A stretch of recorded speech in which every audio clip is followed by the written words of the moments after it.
আজকের গল্প কে খুশি। একবার একটা কাক রাজহাঁসের দিকে তাকিয়ে ভাবলো, রাজহাঁসটা কত সুন্দর। তার সব সাদা পালক ছিল, যেখানে কাকটি ছিল কালো। কাকটি রাজহাঁসের কাছে তার চিন্তা প্রকাশ করলো। রাজহাঁসটি উত্তর দিল, তার মতে তোতা সবচেয়ে সুন্দর পাখি, কারণ এর দুটি রং এবং রাজহাঁসের একটি মাত্র রং। এরপর কাকটি এগিয়ে এলো তোতা পাখির কাছে। তোতা পাখি যে সহজভাবে বলেছিল যে ময়ূর তার চেয়ে অনেক সুন্দর, কারণ সে বহু বর্ণের।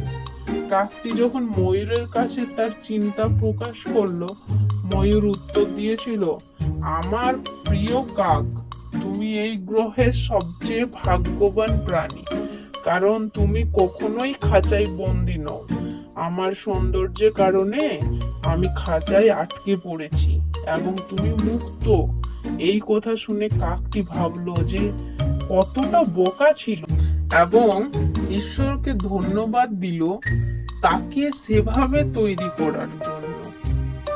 নীতি কথা, গল্পটি আমাদের শিক্ষা দেয় যে অন্য কারোর সাথে নিজেদের তুলনা করে নিজেদের সুখ হারাবেন না।